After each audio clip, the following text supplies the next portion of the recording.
today I'm going to give a tour of my website siegechess.net, where I am currently hosting a variant of chess I made called Siege Chess. I think this name has been used by some other variants as well, so I don't really know how original it is. I'll change it if I need to. In any case, this is the screen you're greeted with when you first load up the website. You have some information buttons up here. There's a Discord server, but obviously I can also set a username, which I'll just do this for now. So, as we can see over here, we have the player list as well. There's currently no one online because I don't really advertise this game too well, so it's kind of lonely in here. In any case, this is the main page of the website where there's a little chat. You'll also notice that usernames are not password protected, so I don't really record any passwords or anything like that. In any case, up here we have the main options of the website. I'll do a little test game as well to show you guys how the game plays, but right now I'm going to go through each of these buttons and explain to you what they do. So over here we have Create New Game, which obviously is the button for creating a new game. And you can make them password protected if you want to have a private game with another player. You can also change the maximum players, which currently the game can support up to 8 players, although if you do that, please adjust the board size, because there are limits to how close players can be. And to change the board size, it's right down here. I can go a maximum of 25 in either direction, and I can also change the count of mountains, but I'm just going to make that default. And of course there's a little quick option down here. If you don't like variant pieces, you can play with just the vanilla chess pieces instead, but just by clicking this. I'll create a game later, but for now we're just going to move on to the other buttons of the game. So here is the game list button. Obviously there's nothing in here because, again, we're the only ones online. But if there was another player online and they made a game and it had available space for me to join, I would see it here and I would be able to join it. So this is the menu that you would use for joining games, and also for password protected games, because that's the only way you can join those. Right here we have the Find Game button. This acts as sort of like a matchmaking auto finder, or auto search, if you will. If there was a game available with open space in it, it would automatically join me into the game. If a player were to join and create a game as well, I would also be able to see it there. Or not see it, I'd be just automatically placed into it. So I'm just going to disable that. And of course here is Spectate Game, where if a game is currently running, you can see it listed here and you can join it to spectate it and just watch the game. And of course over here is the Review Game button, which if I click it, it brings me to another little menu. So there's game history here, and this is how you load previous games that you've been a part of. So if I just load a random replay here, so we can see the usernames of the players that were involved in this game, and we can just go forwards and backwards. It doesn't really tell you much, but you could at least just review the game. It also is great for sharing as well. You can also download the replay and upload a replay, so you can download a file that is compatible with this reviewer, and you can upload it. And you can just, see a game that you've played previously. So, I'm going to go back to lobby here. So, now that I've showed off pretty much the main hub here, I'm going to create a game. I'm just going to use default settings. So, this is the first thing that you're greeted with when you first create a game. So the person who creates a game is referred to as the host player. And there's a little board zoom down here, which I'll just adjust for you guys so that you can see the entire board. I like that. So if I click on Generate Board, it will use whatever settings are currently for the board, and it will just generate a board with randomly placed mountains. There is currently no option to manually place the mountains, so for now it's just random. I'll just generate a couple times to find one I like. which, to be honest, these are all kind of garbage.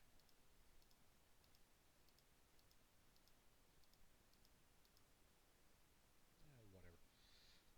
Alright, so over here we have the two settings menu.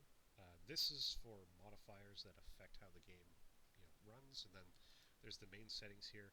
This is the section where you would kick a player if you didn't want them in your game. This doesn't exist once the game starts, so I suppose I'll fix that later. You can once again change the number of maximum players there are on the fly. You can change the size of the board, or the size that generates the board. And of course, here is the option for the bot. I'm going to set this to the maximum difficulty. I'm just going to add a bot. You can see it down here. It added the Wicked Wizard at demon difficulty. The difficulty doesn't matter. The bots are really dumb. You're going to see how dumb the bot is. And then, of course, you have options to adjust the chess clock. It's just a basic chess clock. If your timer hits 0, you're eliminated. And then, of course, the little apply settings button here. So I'll just generate a board a couple times. See if I can get a better one.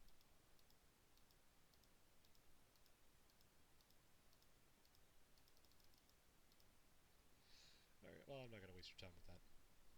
Down here we have a color selector. So you can select your color, and you have to actually click Confirm Selection. Now, this does affect the order in which you take your turn, by the way. So, now that I have everything set up the way I want it to be, I forgot to show the configure modifiers. So, this is the menu to configure modifiers. I'll add some more options to this menu later, but for now you can change the amount of starting gold and the income. So this controls how much gold the players get each turn. And then down here is where you can enable and disable the pieces. So as you can see, the game has all of the basic chess pieces, but it also has a bunch of variants, especially for the pawns, because I like pawns. I'll give a brief little rundown of each of the pieces once I get into the game. So now that I got everything set up the way I want it to, more or less, I will click Start Game. The bot is automatically assigned to white because if any player doesn't choose a color, they're just automatically assigned. And it looks like the bot chose to go into this little cluster of mountains. That might make it a little annoying. I'll put this here. Oh, it looks like it's put its king in a very nice and easily accessible place. So I'll put my king here. So here is the menu for spawning pieces, because we are now in the army setup phase. So I can spawn a piece, or I can delete a piece in this phase. Deleting it refunds my gold, which I can see down here, highlighted with the yellow box. I'm going to start spawning some pieces. So this is just a basic rook. It works like it does in normal chess. That hasn't changed. Actually, I should just go through all the pieces. So this is the basic pawn right here. So the basic pawn, the way it works is that it can't go backwards towards its own fortress, which is a little confusing at first, but it's simple once you get used to it. So if I put that pawn there, and I'll just place this pawn for sake of demonstration. So if I put this pawn here, it captures on the diagonal from itself, but it also moves on the orthogonal line, so forwards, backwards, and all that. But it can't go towards its own fortress. So if this pawn were in game right now, and this was like an actual game, if I click this pawn, I would be able to move it here and here, because those spots don't get closer to the fortress, but I wouldn't be able to move it to g3 here, because that would bring it closer to the fortress. The same goes with capturing as well. So in its current position, this pawn at g4 can capture h5 and f3, because those both do not bring it closer to the fortress. It can also capture f5 as well. But the one square it cannot capture on is h3, because a general heuristic for these basic pawns is if the number of squares between the pawn and the fortress decreases, it's not valid. In any case, I don't want those, so I'm just going to delete those. And you'll see that down here that my gold will be refunded when I delete those pieces. So right here we have a soldier. So this piece is like sort of like a special pawn, if you will. I actually want them right here. In fact, I'm just going to spawn a couple of these because I want them. So the soldier pawn moves exactly 2 squares away. So it jumps over this square and it just goes here. It's forced to always move 2 squares. But luckily it can also jump over obstacles as well for its movement, so these are particularly mobile pawn variants. And unlike the basic pawn, the greater pawn variants don't have any restriction on how close or how far their move can be from the fortress. So this one soldier here is protecting this square, this square, this square, and this square. So these are particularly versatile pieces. The only downside is they cost 1 more gold than the pawn, which most of the time isn't even a downside. These are mostly better than any basic pawn. But yes, those are the soldier pawns, and right here is the archer pawn. So the archer pawn is kind of like the inverse of the soldier pawn. They can only move 1 square along the straight paths, but they capture exactly 2 squares away on the diagonal. And they can also jump over obstacles for capturing pieces, so they have a little bit of range that way, but it is exactly 2 squares away. That being said, the archer is one of the most forgettable pieces, and you only generally remember it when you place your piece in its capture path, and then you remember, oh yeah, the archer does that. Over here we have the rogue, which is a very expensive pawn variant, but this piece is very special because it moves 1 square along the diagonal, and then it captures 1 square on the straight paths. So it's got a unique movement pattern which can confuse opponents. But its special ability is that it is invisible to opponents unless that specific opponent can either capture it or it's right next to one of their pieces. So 1 square away or something like that. Alright, so over here we have the bomber. This moves 1 square on the straight paths and captures on the straight paths as well. Um, this isn't very great of a piece. It's good for clearing out mountains because exploders like the bomber and the berserker can blow up mountains by sacrificing themselves for it. They don't trigger their explosion effect on a mountain, but they can still clear away mountains, which sometimes is useful, depending on what the board looks like. But in any case, the explosion effect pretty much works like atomic chess, so if I just spawn one, for example, here. So let's just say this was an enemy's bomber pawn, and it captured F3. It would explode all pieces within 1 square of it, and also this square itself. It does sacrifice itself on the explosion as well, so you only get to use it once. Explosions don't work on the king or fortress, just because, gameplay. But if this bomber blew up this soldier here, it would also destroy this soldier here. So these are good for clearing out multiple pieces. I don't actually want a bomber, so I'm not going to put that there. So these are the bombers are in general better for blowing up nearby mountains that are just kind of in your way. You don't generally use them for actually assaulting the enemy because they are 3 gold and it's kind of difficult to enable them to do what they do. Over here we have the basic knight. It works like it does in normal chess. In fact, I'm going to spawn one because you always want at least one knight. They're generally really good for defending your fortress area. And then over here we have a paladin, and if I remember, the bot put its fortress there, so I'm going to put it on a white square. So the paladin is like the camel, if you know what that piece is from other variants. Um, it's essentially a long knight, so it goes 3 squares long, and then it goes one over. So it can never change its color, which is why I remembered the color of the opponent here.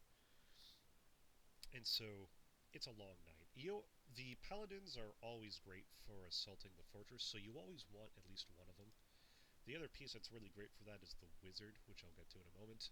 The bishop, if you've played chess, you know how that works. I'm not going to explain it. It's just, it goes infinitely on the diagonal. It can be blocked and all that stuff. And then over here we have the wizard, which is like a bishop, but it has limited range. So if I place it here, because I want this on a white square, it can go up to 3 squares on the diagonal, but it can also jump over obstacles. So this wizard right now is protecting this square, this square, this square, all of them at once. It can, if something captured this, it could obviously protect that, recapture, but if something goes here, it can capture that. So it can jump over this soldier to capture right here. So these are really, really good pieces for attacking fortresses, because you can get them in little nasty spots that the opponent can't really deal with. And because they jump over obstacles, they can threaten through pieces, and even mountains as well. So they're really good for just locking down a fortress, which you'll see why you want to do that if I get a chance to show it off in game. Now, of course, we have the rook. It's basically the opposite of the bishop, like it is in normal chess. It moves along the straight paths infinitely. And then we have the scout. The scout is kind of like the variant of the rook, except it doesn't capture like the rook. So it moves like the rook, except it can fly over obstacles. So this is like among the most mobile piece in the game, because it can jump over pieces to move. Now, its capture is like a king. So it moves like a rook, but it captures one square around itself like a king would. We have the queen. No introductions needed. It's the most powerful piece in like regular chess. It's the movement of a bishop and a rook combined, infinite squares. But we have its variant, which is the berserker. So the berserker is just a queen that explodes. It's basically just a missile.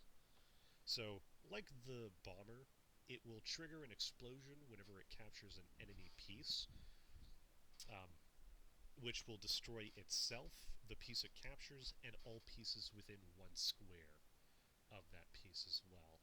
So, these are particularly good if you have a lot of gold and you are dealing with a player that likes to turtle up. So here we also have the dragon, which is kind of like the ultimate piece of the game. Uh, it's kind of like a wizard, but in queen form. So it moves like a queen, but up to 3 squares. Um, it is a sliding piece, so it can't jump over obstacles for its movement, but its capture does jump over obstacles, and that's because it has a special piercing effect. So let's just say I had the dragon right here on f5, or the opponent had one right here.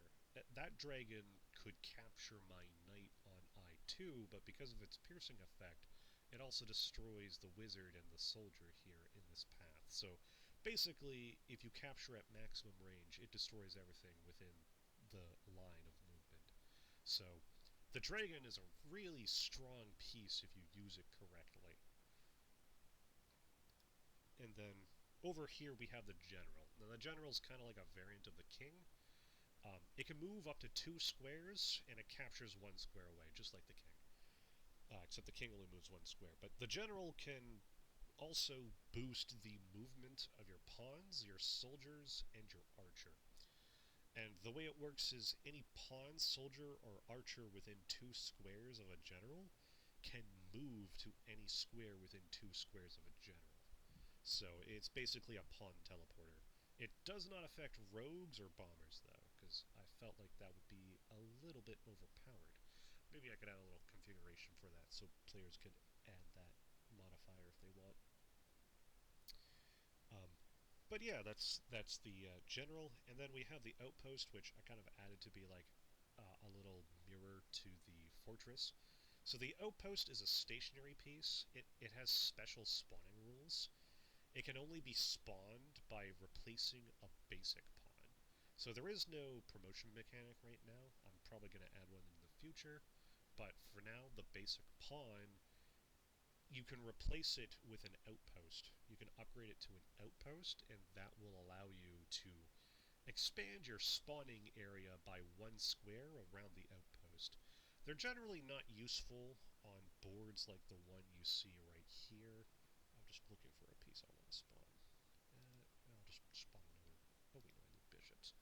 So they're generally not useful on boards that are this big, but if the board was bigger and you perhaps had more players, spawning outposts can help you attack players that are further away. So once you have your army set up, you can just click ready, and once all players click ready, the game will begin. As we can see, the bot has elected to move one of its soldiers. What do I feel like doing? This is the fortress. I want to do this, but this pawn is in the way. I also want to put this paladin here because that threatens the fortress.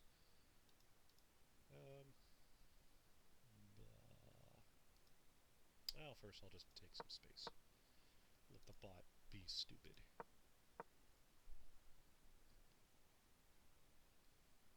You know what? I'll just go down here. Oh, looks like it wants to protect its archer. That's cute. It's adorable. The bot thinks it can actually win.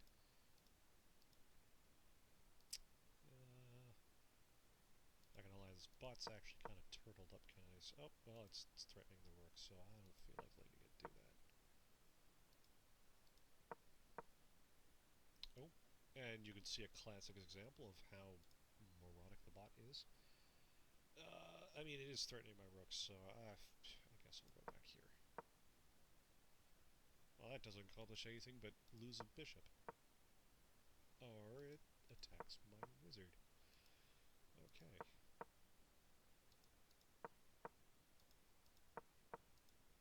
Oh, I've done so much with this.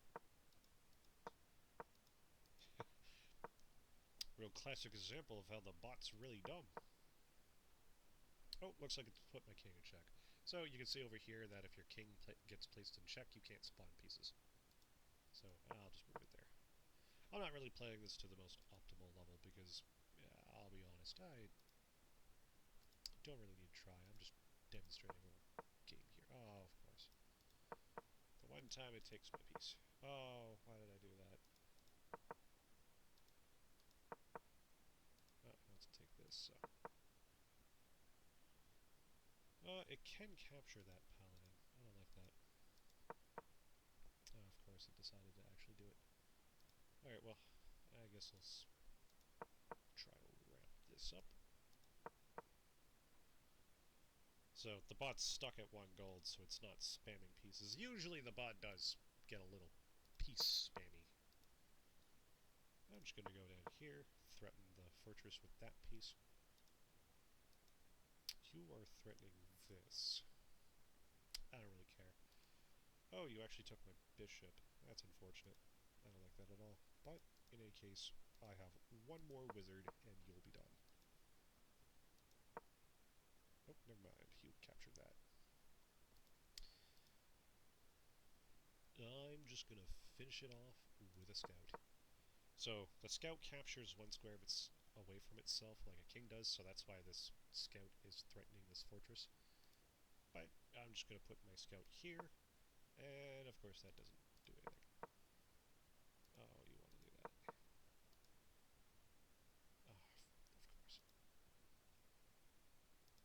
No. Oh. Oh yes, the bot will do this to create free pieces.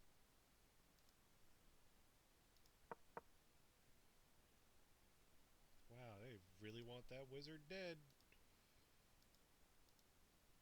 Uh,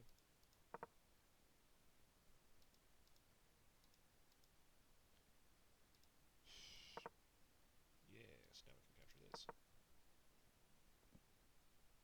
And I captured my rook. Ah, it just put a flesh wound. I can just spawn a scout. Oh, oh my wizard. Of course.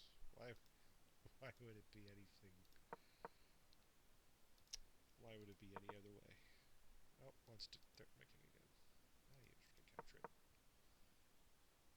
Okay, so this pawn right here, this little ring around the fortress, yeah, I call it the ring of death because basic pawns can actually capture like this. So this basic pawn at I9 can capture my scout at H10 because It's technically not getting closer to its own fortress.